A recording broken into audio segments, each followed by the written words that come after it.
Welcome back. Many thanks for staying with us.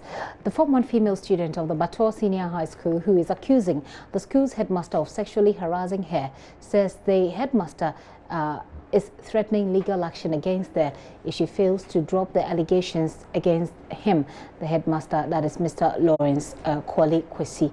Last week, Friday, JoyNews reported how an audio recording of an alleged phone sex encounter between the headmaster and the student In his response to that report, Mr. Lawrence Kwesi denied having anything to do with the victim, explaining that the recording was actually an encounter between him and an elderly sister of the victim instead.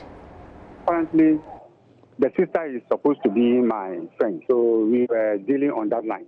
I believe she was the one rather pretending to be the sister. So that's I said we have resolved it. Those who give you the story, they'll tell you that you have resolved everything. Even apparently, the girl, because of my relationship with the sister, offered her scholarship to come to the boarding house and be taken care of. But she was there briefly and she went back. So that's a choice I cannot force her to do in school and to be fed by the school.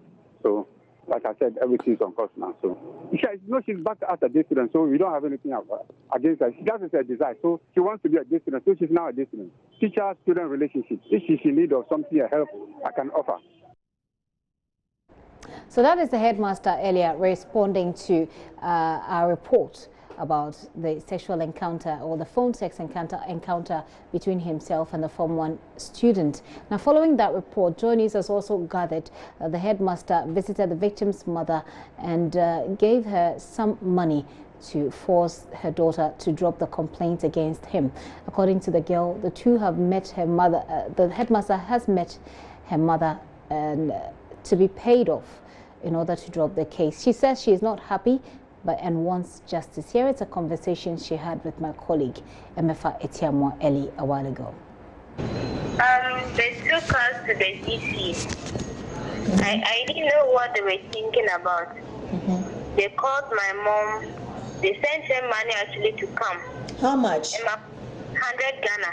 And my mom didn't even told me anything. She didn't even tell me she would be coming. I was in school when she just came. Today? Yesterday.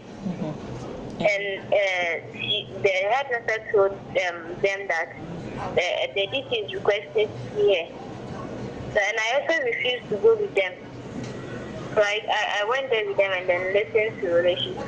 So as for the DC, he says he sees no criminalization against this issue. He sees no what? He sees nothing wrong with the issue. That's why he doesn't see any criminalization against it. The DC said that? Yes. What's his name? What's the name of the DC? Do you know his name? I don't know his name. So what did you do? Now they are on my neck that mail report. Why did I record the headmaster? Because they can arrest me for recording the man. So why did I? So they are now on my neck. They just want me to leave the issue. So, Lab, personally, how do you feel about all of this and what do you intend to do? I don't want to leave the issue because I heard someone telling that the headmaster can tell him that if he gets out of the issue, he will take a legal decision against us. The headmaster is threatening you? Yes. That if you go on talking about the issue... If he gets out of the issue, he will take a legal decision against us. That's ridiculous. As in you and who? So meaning yourself, who and who is he going to take the legal action against? I think the person that proceeded the issue there and I, with my mom, because they've now involved my mom into the issue. And what is your mother saying about all of this? As for her, she says she's having nothing to say about it. And so she sees someone from the education office, or she's called her before she can. So they told the headmaster to as well that whenever maybe any media house calls, speak with him, he should insist. And this is from the Education Directorate? From the, yes. Or the DC? Is it the DC saying this or the Education Directorate? From Education Directorate. Who from the directorate came? Was it the director himself or a PR or some? A PRO. Do you know his name? He mentioned Prince, but he didn't mention his surname. Okay. That is the girl at the center of the controversy.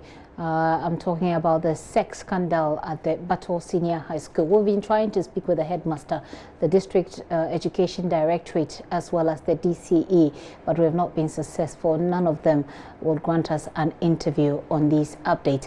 Well, the Ministry of Education, according to the Deputy Education Ministry, Minister Dr. Yawa Seidu-Chum, the case has not come to his attention yet. While we wait for a response from all the relevant authorities, the Child's Right International indicated earlier that they had plans to set up a call center to assist girls who find themselves harassed in senior high schools or even in junior high schools. Battor is the Executive Director of the Child Rights International. He joins me on the line. Right, thank you very much this afternoon.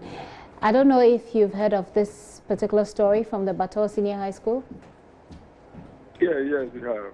Okay. What side of the story have you heard? Well, first of all, I would like to congratulate this lady who is bold enough to come out with this particular issue. And I think that these are people that we have to celebrate, despite the difficulties that they are going through, and then how the empowerment is fighting their decision to live a life that is good, and then also have a conducive environment for other people to also learn. So I think that we have to congratulate them for such steps that they are taking. Again, matters of this nature, there are two things that come to play. That one, Ghana Education Service is in charge of our schools in this country, and the Constitution of Ghana, one of the environment that for the work of children is the school environment. Therefore, things that happen in that environment must also be taken seriously. So we cannot take that for granted.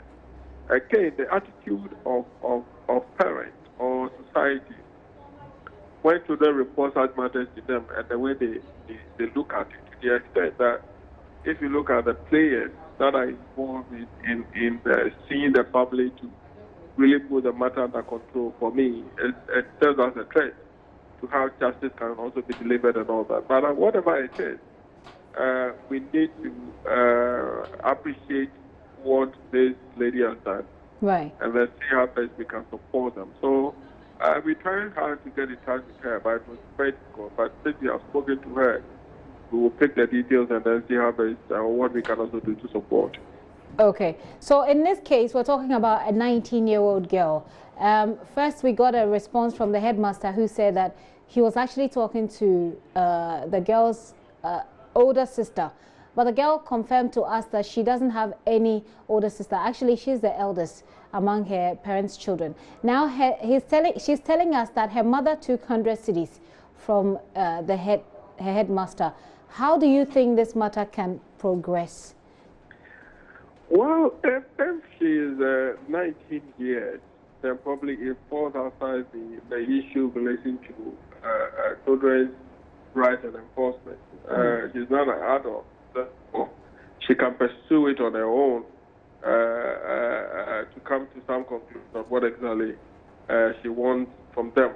And whatever her decision is, I think that is what will stand, irrespective of what the parent would say. Because if you are below the age of 18 years, then there are certain, even if you want to go to court and you want to institute an action against the person, legally there are processes that you have to go through, for which as a child you cannot go yourself. That is where you need a guardian or you need your parent to be able to step in for you in order to fight your case for you. But in this case, she's above 18 years, therefore she has every legal right to sue the case herself and then seek for any remedy that is available. Okay. The last time I spoke to you, you mentioned that you're setting up a helpline where young girls like, this girl can call in if they're being harassed by teachers. This sounds pretty much like a test case because she has a recording. She apparently has WhatsApp messages, indicating that the head teacher has been making advances towards her. How is Child Rights International? You said that you want to get in touch with her, but how is it coming along, what you wanted to set up, the hotline or the helpline you wanted to set up, how is it coming up, and how are you going to put this story up as a test case, if you like? Okay, for the helpline, we have received a number of cases, and we're taking action on some of them. Some who were able to talk to the ladies, because they are all minor cases, and we were able to address those. But there are some major issues that we are preparing our case and then take it to court. I think 2 of them will be happening in Cape Coast. One would also be happening in the Ashanti region, and the one in Greater Accra. So whatever it is, when we are done with our own investigation based on the report that we have received from these children, we are going to pursue it in the court of law for a proper judgment to be given. And so the appropriate time, we would invite you, as we promised, to come and listen to what we've done so far with the helpline. Okay, For her, if she's ready to pursue the case, we will be available to assist her, and then see what can come out of it for her. Okay, Ms. Appiah, thank you so much for your time this afternoon. Right, Appiah is Executive Director of Child Rights International there on that sex scandal involving the head teacher of the Battor Senior High School and a Form 1 student.